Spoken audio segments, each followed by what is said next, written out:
Hello, everyone. Welcome back to Cascadia Inswinger. I'm Eddie Smith with my co-host, as always, John Floresca, and we are talking Portland soccer today. The Timbers are coming off of three straight wins coming into this match. The Galaxy are coming into this match with four straight losses. We ended up not having a match with Portland. This weekend. They were supposed to have a match against Colorado. So their last match is uh, the Cascadia match against the Sounders, which they won. So they should still be on a high from that. What do you think, John? Yeah, Portland's playing really good soccer right now. They also needed the rest. They had played a lot of games in a row. They were doing weekend, midweek, and they had a good stretch of games there. So that game getting postponed to November gave them the weekend off. They got to just take in some rest, let those legs, especially when you have players the age of Diego Valeri out there running around. They need a little bit more time to let the muscles heal before the next game. So not playing against Colorado was very good for this team. They now head down to an LA Galaxy team that is struggling. They are terrible. They are bad. You lose four straight for a Galaxy team that prides itself on being one of the league's best. And there's a lot of unhappy people in LA within the management, from the coaches to the players. It's unacceptable soccer from their standards. This Galaxy club is a very interesting club because I feel like since LAFC has come into the league, Galaxy have really taken the back seat to being the golden child of LA. It's now become LAFC down there. Um, and it makes you wonder about it makes me wonder about their future at least. Yeah, it's not due to a lack of trying. They have huge signings. We've mentioned them in previous shows.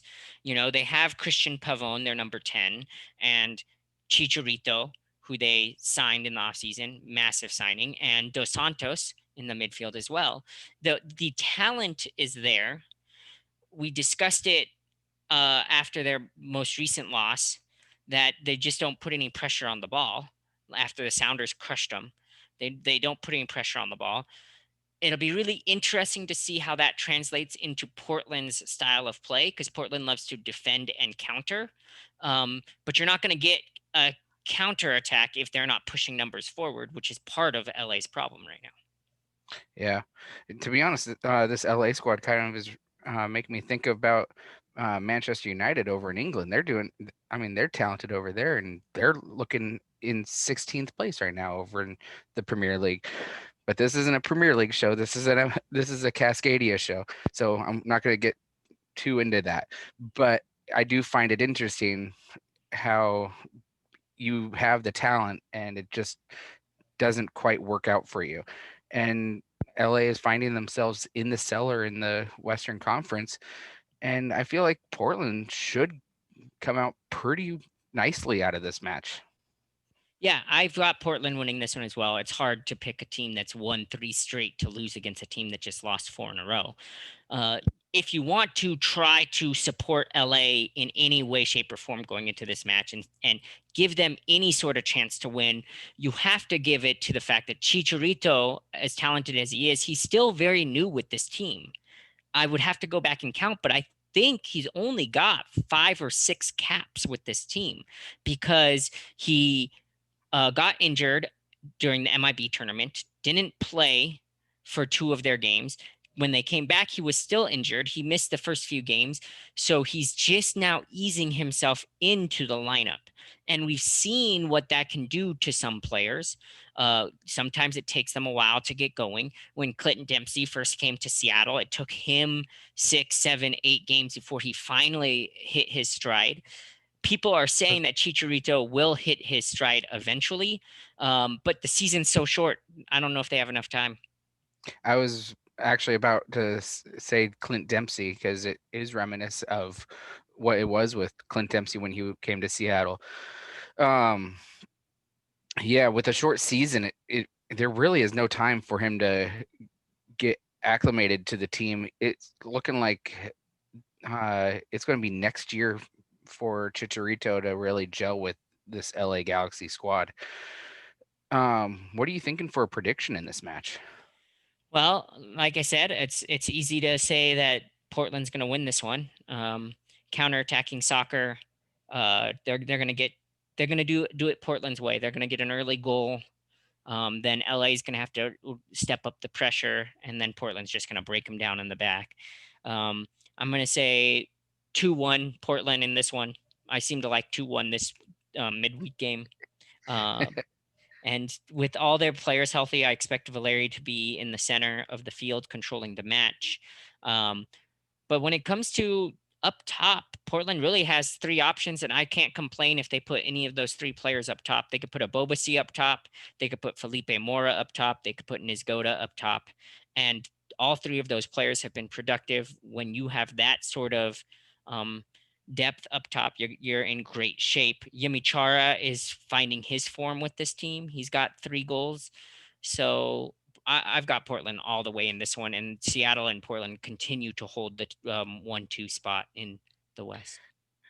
Yeah, it's definitely becoming a race between the two Cascadia clubs for the top of the West, and I don't see that changing anytime soon. Um, but I agree. I think Portland's gonna get this victory. I don't think it's gonna be as close as what you think. Um, I'm thinking it's gonna be 3-1 in this one for Portland. For the record, the last time these two teams played, LA did get the victory, and that was 3-2 in Portland back on September 2nd. So that is something that can play a factor. Maybe Portland's sit back and counter style fits into LA's hands. I don't see it happening with the way Portland's playing right now. Yeah, not with the way Portland's playing. I think it's gonna be an easy victory for Portland. I mean, even your score line of 2-1, um, if it's 2-1, I still see it as A late um, 1 goal. yeah, it's going to be an easy victory for Portland. I feel with the late goal coming for them. Mm-hmm. Well, if you want to check out this game, it's Wednesday, October 7th at 7:30. I'm going to be flipping through channels like crazy because you got Portland, Seattle, and Vancouver all playing within a half hour. Well, Vancouver and Portland play at the exact same time. Seattle starts a half hour early. So I'm going to be flipping through those channels, trying to figure out which one strikes my eye the most. Eddie, which of the three are you going to watch the most of? Well, I'm going to be doing exactly the same thing you are. I mean, there's no Cascadia Cup matches, so I'm definitely going to have to be flipping through. But I'm actually going to be at work that night, so I'm going to be on my phone on ESPN Plus going through everything. So actually, I'm going to be able to watch probably I it might just be Vancouver that I'm going to be able to watch because I think Portland and Seattle are both considered um Local, local for me. local for you. Yeah, So I'm down in Arizona, so I get all three on ESPN Plus. yeah, so it might just be Vancouver for me. All right. Well, there you have it. We hope you guys enjoyed the show. Let us know if you think Portland's going to win this one. Also, let us know what you feel about Chicharito. You would hate for this to be the game that Chicharito figures it out, but it's coming. One of these games, Chicharito is going to put 2 or 3 in the back of the net. Let's hope it's not this weekend. So as always, leave your likes, comments. We want to hear from you. And as always, go Cascadia.